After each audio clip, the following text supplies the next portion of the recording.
Hey guys, welcome back to the channel. I'm Lukenessmonster, and today we're going to be reviewing the Star Wars The BlackSeries Commando Droid. This figure is number 18 in the Clone Wars line for the BlackSeries, and it's one of my most highly anticipated figures of 2025. Flipping around to the side of the box, we do have this amazing artwork of the Commando Droid here, looking so good. And on the back of the box, we do have that exact same image here on the back. Of course, you can pause and read the bio if you would like. And other than that, there's not a whole lot else going on with the box. So let's crack them open and see everything this figure has to offer.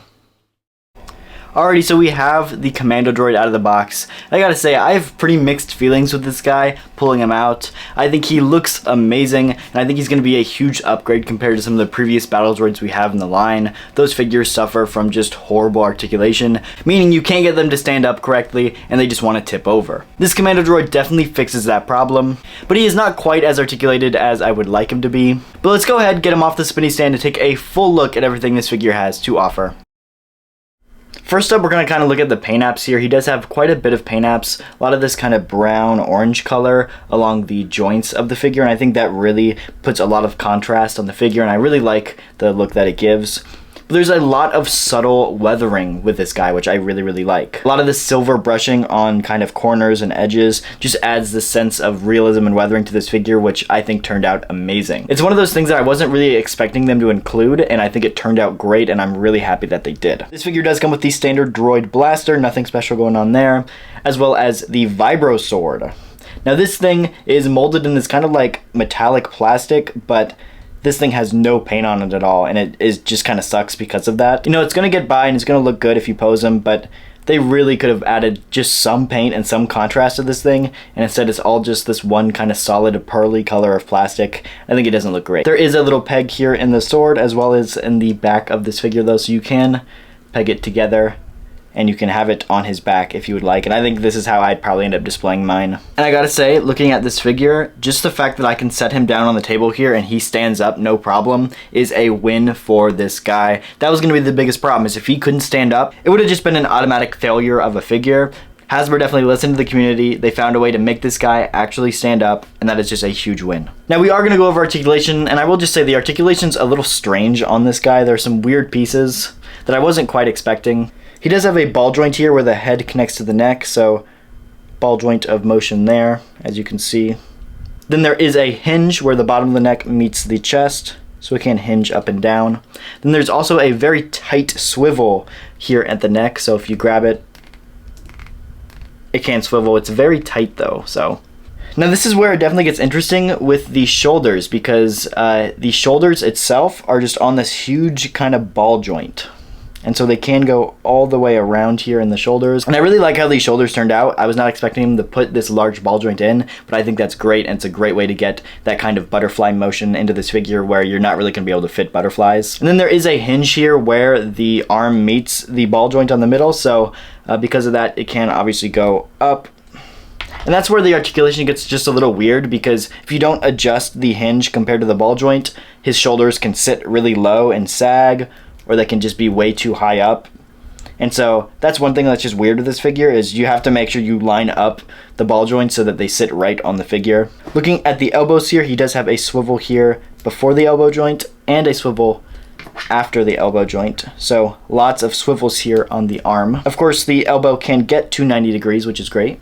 Another swivel at the wrist, and then a horizontal hinge for this wrist, and another horizontal hinge for the other wrist. And now looking at the abdomen region, there's actually a ton of articulation here. There's a ball joint here at the top. Each one of these little like ab sections do individually articulate, but there's just very little range of motion in any of them, so you can kind of get a crunch in and a bend back, but like as far as individual articulation, you're not going to get a ton out of it, except for the bottom one here, which is going to be your kind of like waist swivel, so lots of swivel there. Now looking at the legs here, we do have ball joints at the hips, and because these sculpts are so small, this is where the lack of thigh cut really comes in to hurt this figure, is you're really not going to be able to get any swivel here above the knee. As far as range though, he can kick up about that far. He can kick back all the way.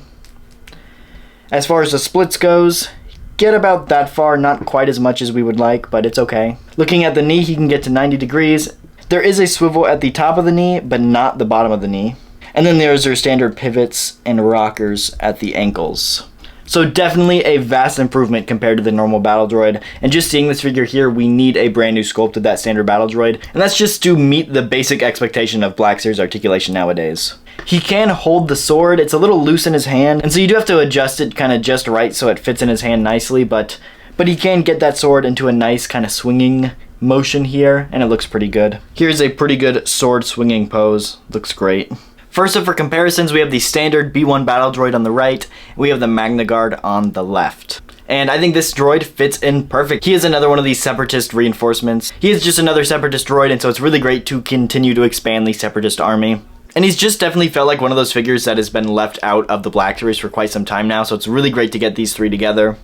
And just looking at these three here, the figures on the left and the right are just like the worst figures to stand up. The Magna Guard, when it comes to trying to get him to stand up straight and balanced, you really have to get him to this squatting pose, which just looks super awkward. And of course, we all know the problems with the battle droid. And this figure here in the middle, the Commando Droid, could have easily had the exact same problems. And it's just really, really nice that we know that we don't have to deal with those problems. He stands up fine, he looks amazing. You can get him into natural poses, you can get him into lunging poses, anything you'd really like, and he's not gonna have trouble standing up like these two. So this is a huge win for the BlackSeries. And of course, next up for comparisons, we have two peak Separatist droids with the Super Battle Droid on the left and the Droideka on the right. Both of these figures are absolutely amazing. The articulation is great, the sculpting's amazing, they don't have problems standing up, and they are just so intimidating. 2 years ago, all three of these figures were like on the top of everybody's wish list, and so the fact that we finally have all three of these highly requested droids in the line, it's a dream come true for the BlackSeries. And like I said, the great thing is all three of these figures are peak. The articulation's great, you're not gonna have any trouble with standing them up, and that's just not something we've ever been used to when it comes to Separatist figures. And so like I said, I'm really, really happy with all of these, and I think they're looking great next to the Commando Droid.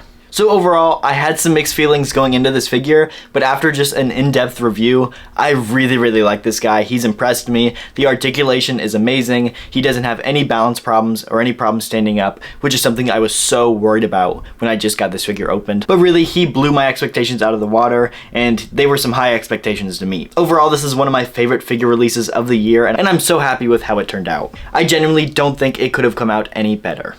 The only complaint that I have is that it doesn't come with the giant yellow shield that we see him use in the Clone Wars. So maybe that'll be a deluxe release down the line, but for right now, I'm really happy with this release, and this one is easily a 5 out of 5 in my book. If you guys did enjoy, make sure to go down, hit the like button, subscribe, leave a comment down below, do you guys like this figure or not? And we'll see you guys in the next one. Thank you so much for watching.